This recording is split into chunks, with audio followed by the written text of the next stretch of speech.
ہر سچے مسلمان کے ایمان کا یہ حصہ ہے کہ یہ دنیا کی زندگی محض عارضی اور فانی ہے اور اصل زندگی کا آغاز مرنے کے بعد ہی ہوتا ہے۔ اللہ رب العزت نے قرآن پاک میں بارہا اس حقیقت کی جانب اشارہ فرمایا ہے، تو ہمارے پیارے آقا رسول اللہ صلی اللہ علیہ وآلہ وسلم کے بھی کئی فرمودات اس حوالے سے منقول ہیں۔ اگرچہ انسان کی حتمی جزا اور سزا کا فیصلہ روز محشر ہی کیا جائے گا، لیکن علماء کی رائے میں ہمارے اعمال کے حساب سے جزا اور سزا کا آغاز قبر ہی سے ہو جاتا ہے۔ ترمذی شریف میں حضرت سیدنا ابو سعید خدری رضی اللہ تعالی عنہ سے رسول اللہ صلی اللہ علیہ وآلہ وسلم کا ایک فرمان مروی ہے کہ اللہ کے پیارے حبیب نے کچھ لوگوں کو ہنستے ہوئے دیکھا تو ارشاد فرمایا، اگر تم لذتوں کو ختم کرنے والی موت کو یاد کرتے تو اس سے غافل ہو جاتے جو میں دیکھ رہا ہوں، یعنی ہنسنے سے۔ پھر ارشاد فرمایا، لذات کو کاٹنے والی یعنی موت کو کثرت سے یاد کیا کرو، بے شک قبر جنت کے باغوں میں سے ایک باغ ہے یا جہنم کے گھڑوں میں سے ایک گڑھا۔ خواتین حضرات، آج کے ویڈیو سیشن میں آپ کے سامنے کچھ ایسی مثالیں رکھیں گے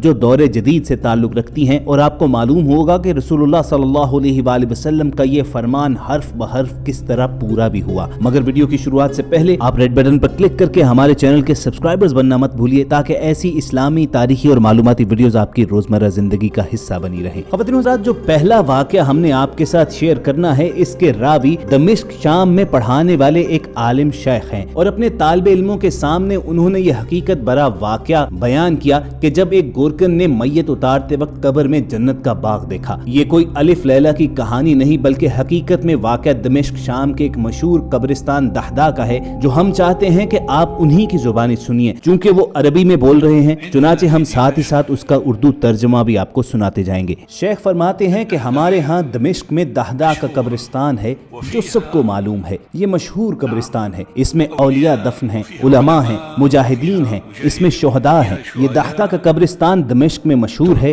جو بھی شخص دمشق کو جانتا ہے وہ اس قبرستان کو بھی جانتا ہے۔ اس میں ایک آدمی تھا جو گورکن کا کام کیا کرتا تھا، یعنی قبریں کھودتا اور مردے دفناتا تھا۔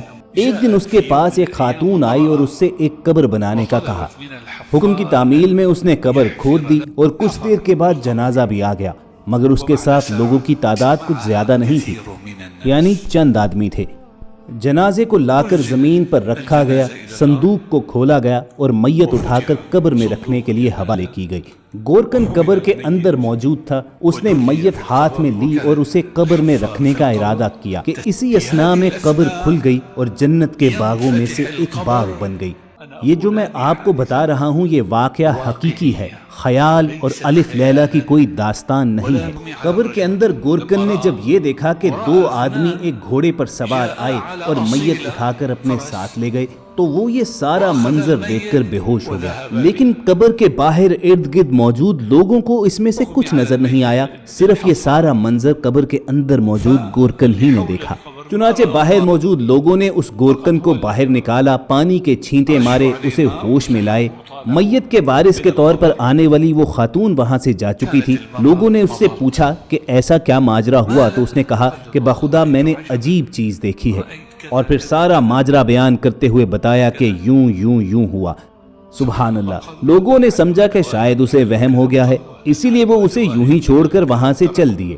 اس واقعے کو کچھ مہینے گزر گئے اور وہ عورت دوسری بار اس کے پاس آئی اور گورکن سے ایک قبر کھودنے کا کہا۔ قبر تیار ہو گئی، میت لائی گئی، اور جو ہی اس نے میت اٹھائی اور قبر میں رکھی تو قبر ایک مرتبہ پھر کھل گئی اور جنت کے باغات میں سے ایک باغ بن گئی۔ دو فرشتے آئے اور میت کو لے کر چلے گئے، مگر اس بار گورکن بے ہوش نہیں ہوا۔ وہ فوراً قبر سے باہر نکلا اور عورت کے پیچھے چل پڑا۔ اس سے پوچھنے لگا کہ آپ کون ہیں، آپ کہاں سے آئی ہیں؟ اس عورت نے اسے جواب دیا کہ مجھے اپنی تکلیف میں رہنے دو۔ گورکن نے اسے دوبارہ سوال کیا کہ تمہاری کیا تکلیف ہے؟ وہ بولی، تم نے جسے یہ دفنایا ہے وہ میرا بیٹا ہے جو فوت ہو گیا ہے، اور اس سے پہلے میرا ایک اور بیٹا تھا، وہ بھی فوت ہو گیا۔ وہ پکار اٹھا کہ وہ پہلی میت والی بھی آپ ہیں؟ اس نے جواب دیا ہاں۔ عورت کہنے لگی، لیکن تم یہ سب کیوں پوچھ رہے ہو؟ اس نے کہا کہ بخدا میں نے عجیب معاملہ دیکھا۔ پہلی میت کو میں نے قبر میں رکھا تو اس کی قبر جنت کا باغ بن گئی، اور دوسرے کے ساتھ بھی یہی ہوا۔ یہ دونوں ایسا کون سا عمل کیا کرتے تھے کہ اللہ تعالیٰ نے ان کے ساتھ یہ معاملہ کیا، اور ان دونوں کی یہ عظیم کرامت ہم نے دیکھی۔ عورت نے کہا کہ میرا پہلا بیٹا فقط طالب علم تھا، اور دوسرا بیٹا ایک ترخان تھا جو اپنے بھائی کی تعلیم کے اخراجات برداشت کیا کرتا تھا۔ اللہ تعالیٰ نے ایک طالب علم اور اس پر خرچ کرنے والے کے ساتھ یہ خوبصورت سلوک فرمایا۔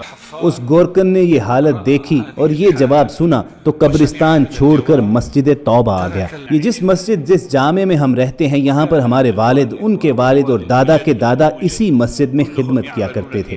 اس وقت ہمارے دادا وہاں پر موجود تھے جن کا نام شیخ سعید برہانی تھا۔ شیخ سعید برہانی میرے والد کے دادا تھے۔ گورکن ان کے پاس آیا اور کہنے لگا، میں علم حاصل کرنا چاہتا ہوں۔ انہوں نے جواب دیا کہ اچھا، آپ کی عمر 45-50 برس ہو چکی ہے اور آپ اب علم حاصل کرنا چاہتے ہیں؟ آپ ساری زندگی بھولے رہے اور اس عمر میں آ کر علم حاصل کرنا شروع کر رہے ہیں۔ وجہ دریافت کرنے پر اس گورکن نے سارا منظر بیان کر دیا کہ میرے ساتھ یوں ہوا۔ انہوں نے اسے جواب دیا کہ ٹھیک ہے، اللہ پر توکل کر کے تم شروع کر دو۔ عربی گرامر کی ایک کتاب اجرومیہ لے آؤ۔ وہ گورکن یہ تمام کتابیں پڑھتا اور انہیں یاد کیا کرتا تھا۔ انہوں نے پڑھنا شروع کیا اور مسلسل پڑھتے رہے، یہاں تک کہ ان کا اپنا شمار دمشق کے بڑے علماء میں ہونے لگا۔ شیخ عبد الرحمن حفار کے نام سے وہ دمشق کے بڑے علماء میں شمار ہونے لگے۔ ان کے بعد ان کا سارا خاندان علم حاصل کرنے والوں میں سے تھا، جن میں سے سب سے آخری عالم شیخ عبد الرزاق حفار تھے۔ ان کا شمار بھی دمشق کے بڑے کبار علماء میں سے تھا۔ یہ واقعہ میں آپ کے لیے بطور مثال بیان کر رہا ہوں تاکہ آپ کو یہ خوشخبری دوں کہ دین کے طالب علم کے ساتھ اس کا رب یہ سلوک کرتا ہے۔